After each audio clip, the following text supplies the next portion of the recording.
বিসমিল্লাহির রহমানির রহিম। আজকের এই অনুষ্ঠানের সম্মানিত সভাপতি, অনুষ্ঠানে উপস্থিত সকল উপস্থিতিবৃন্দ এবং তরুণ এন্টারপ্রেনার বা স্টার্টআপের উদ্যোক্তা বৃন্দ, আসসালামু আলাইকুম। আমি একটু আগে ওখানে বসে চিন্তা করছিলাম যে আচ্ছা বলবোটা কি, যদিও আমার কাছে অনেকগুলো কথা লেখা আছে এখানে।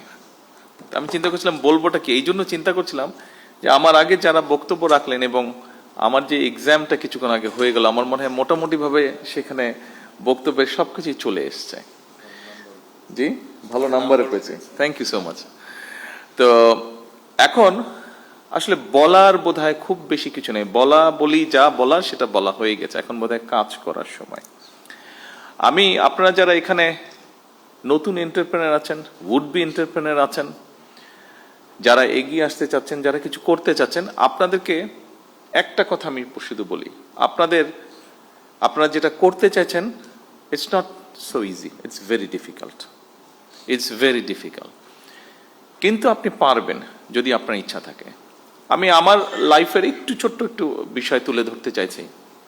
আপনাদেরকে নিরুৎসাহিত করছি না, আমি আপনাদেরকে উৎসাহ দিতে চাইছি। দেখুন, আমার লাইফে আমি ব্যবসা বাণিজ্য করেছি, যতটুকু ডিসেন্ট ভাবে বেঁচে থাকার জন্য প্রয়োজন আমি ব্যবসা বাণিজ্য করেছি। কারণ আমার লাইফে ব্যবসা বাণিজ্য শুরু করতে না করতেই আমি রাজনীতির সাথে জড়িয়ে যাই। দুটো জিনিস একসাথে চলে না, কিন্তু বেঁচে থাকতে হবে, সেই জন্য যতটুকু ব্যবসা বাণিজ্য করা প্রয়োজন ডিসেন্ট লাইফের জন্য আমি ততটুকু করেছি, বাকি সময়টা আমি আমার রাজনীতির জন্য দিয়েছি। এখানেই আমি ঠিক করে নিয়েছি যে এখানেই আমাকে এগিয়ে যেতে হবে। কিন্তু এই এগিয়ে যেতে গিয়ে একটা মানুষকে অনেক কিছুর ভিতর দিয়ে যেতে হয়। আমি গিয়েছি মানসিক নির্যাতন, আমি গিয়েছি শারীরিক নির্যাতন, বিভিন্ন রকম হিউমিলিয়েশন, বিভিন্ন রকম ফিজিক্যাল টর্চার, বিভিন্ন রকম যন্ত্রণার মধ্যে দিয়ে আমি গিয়েছি। অনেক ধৈর্যের পরীক্ষা দিতে হয়েছে। তারপরে আমি আজকে আলহামদুলিল্লাহ আল্লাহর রহমতে একটা জায়গায় এসেছি। আপনাদেরকে খুব সংক্ষেপে এটা বলার কথা অর্থ হলো, আপনাদেরকে এরকম অনেক কষ্টের মধ্যে দিয়ে যেতে হবে।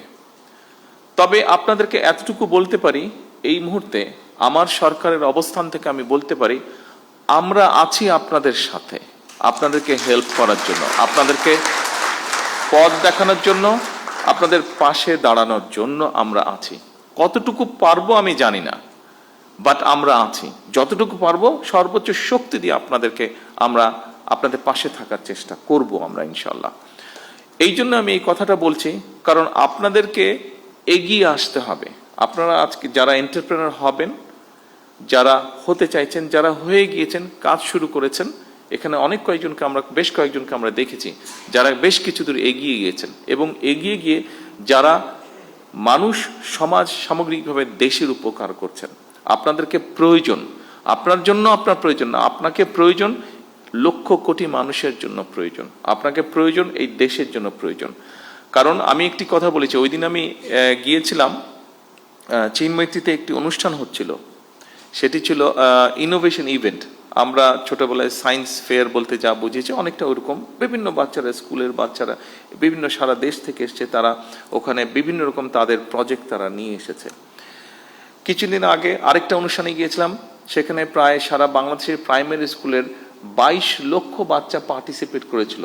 প্রাইমারি স্কুলের বাচ্চা, ক্লাস 2, 3 থেকে 5 পর্যন্ত, বিভিন্ন স্পোর্টসে। ওদের ফুটবল ম্যাচটা আমি দেখতে গিয়েছিলাম। এই দুটো ইভেন্ট, বিশেষ করে এই দুটো ইভেন্ট দেখার পরে আমি অ্যাকচুয়ালি, যেহেতু আমি রাজনীতি করি, মাঝে মাঝে হয়তো হতাশ হয়ে যেতাম, বা এখনো মাঝে মাঝে কিছুটা, অনেক ক্ষেত্রে বেশি হতাশ লাগে। কিন্তু এই বাচ্চাগুলোকে দেখার পরে নিজেকে খুব কনফিডেন্ট মনে হয়েছে। এই জন্য কনফিডেন্ট মনে হয়েছে। আর আজকে যখন আপনাদের কতগুলো কাজ দেখলাম, আপনাদের কয়েকজনের বক্তব্য শুনলাম, তখন নিজের কনফিডেন্সটা আজকে আরো বেড়ে গিয়েছে। কারণ দেখুন, যেহেতু রাজনীতি করি, একটা তো আমার লক্ষ্য আছে, উদ্দেশ্য আছে। রাজনীতি আছে, দলের পরিকল্পনা আছে, সবকিছু আছে, কাজ আছে। কিন্তু যেহেতু দেশ পরিচালনার দায়িত্বে আছি, আমাদেরকে দেশকে নিয়ে আমরা চিন্তা করি, দেশের বিভিন্ন সেক্টর নিয়ে চিন্তা করি।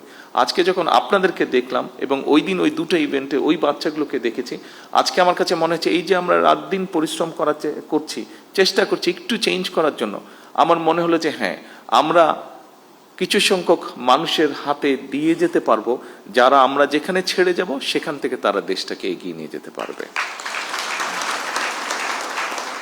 এই যে দেশটাকে আপনারা এগিয়ে নিয়ে যেতে পারবেন, আপনাদের কাছে এই প্রত্যাশাটা, এই দৃঢ় আশাটা, এই বিশ্বাসটা রেখে আমার বক্তব্য আমি শেষ করছি। আপনাদের সাফল্য কামনা করে, আপনারা যারা যারা এগিয়ে আসছেন প্রত্যেকের সাফল্য কামনা করে, আবারও আমি বলছি আমরা আছি আপনাদের সাথে, কতটুকু পারবো জানি না, আমাদের সর্বোচ্চ দিয়ে আমরা চেষ্টা করব আপনাদের পাশে থাকার জন্য।